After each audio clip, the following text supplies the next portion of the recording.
Well, I have a very special guest with me. Hi, Mum. Hi, darling. How are you? I'm good.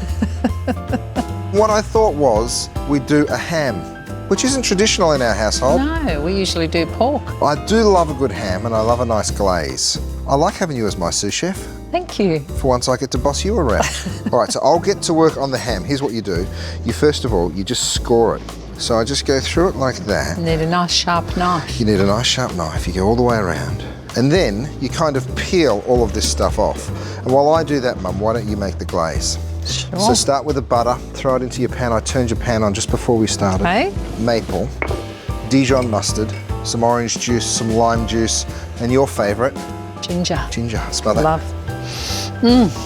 Yum, I could eat it just like that. Love If someone ginger. said what's your mum's favourite ingredient, I think that's what I'd probably say. Definitely.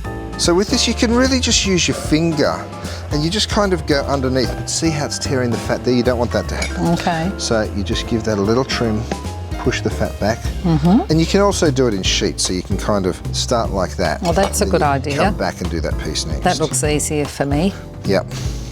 So you remove the skin like this, and you just, that's it, you're just peeling that off. So it's very, very simple. Okay. Was I always interested in food, or did it develop a little later on? Oh no, you've always been interested in food. Yeah. Quite greedy, really. I still am. I said, well, Curtis, if you really want to be a chef, you follow your passion, darling, and That hasn't worked out too bad, has it? no. You'd make a roast, and then I'd go into the kitchen, pretend I was doing the dishes, and I'd take the plates in, and I'd stand there picking at the dish, and you'd be like, oh, get out of it, Curtis, for goodness sake. But do you know what? I love it when you come home now and you go back for extras. I still do the same thing. Now it's foaming. So now you can throw your mustard in and your maple in. Put the ginger in Yes. right at the end so you don't lose the freshness. I love ginger, so we know. don't want to muck that up, do Hey, this recipe was written just because I knew you were coming, so. Peel off any of that excess skin right off there. And then what you do is you cut a little design into the fat, and you only cut in maybe a centimetre and a half. I'm going to do diamonds, because you're a diamond, Mama. we? So you go across that way Straight first. across this way. Loza, do you remember the first dish that I overcooked for you? I think it was sago pudding. Was it really? You know, my kids don't even know what sago pudding is. Well, they do now, because when they were home, I taught Hudson how to make it. Oh, don't leave anything in the bowl. Come on, Lainey. Goodness me, you taught me you're not allowed Well, to that's waste. right, you're not allowed to waste. I can see the diamonds taking shape. Okay, so that goes into a big old roasting tray like this. Veggies in the bottom, half a cup of water, so it's just onion, celery and carrot. You pop your big old ham in. We're going to wrap it, so just loosely cover it. You stick it in the oven. It goes in for about an hour and a half at 180 degrees, and then we take the foil off and we start with the glaze. Beautiful. That's looking good, Mum. Great. Now you can turn it off and Yes. throw your ginger in. Geez, you're a messy sous chef. I'm a bit of a messy cook. I think that's where you learnt it. Smell that ginger. Isn't that beautiful? Beautiful.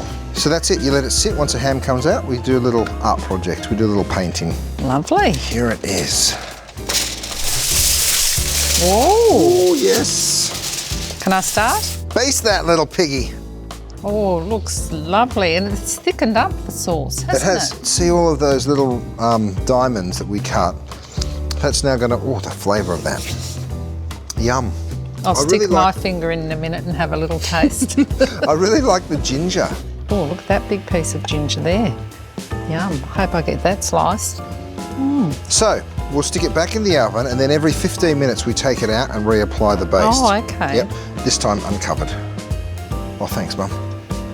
There's something nice about bringing it out every 15 minutes, isn't there? It is, and the smell, it really feels like Christmas, doesn't it? It draws everyone into the kitchen too, Yes. especially if you open a bottle of wine. Okay, this is going to be our last baste. Oh, yes. What you want to do is get any of those little pieces of ginger that are still left. And it's more of a drizzle Okay. than a base, because you don't want to ruin any of that beautiful caramelization, do you? No. And you can do so much with the ham after as well. That's if right. You haven't used it all. Shane likes fried rice. Yes. Luke likes ham and cheese sandwiches. Yes. All right, last one. I always blast it for just a minute or two so it gets all bubbly and fantastic. This is when you take it to the table. You ready? Let's see if you've done your job. Merry Christmas!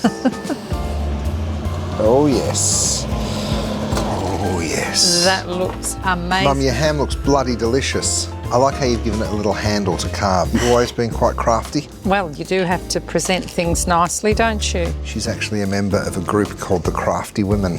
It's true. Little bow. Oh, you tuck it that way. Paper. That's clever. Art on a plate, Curtis. Well, that looks beautiful, Mum. I think that's enough, don't you? Gorgeous. Merry Christmas. Delicious.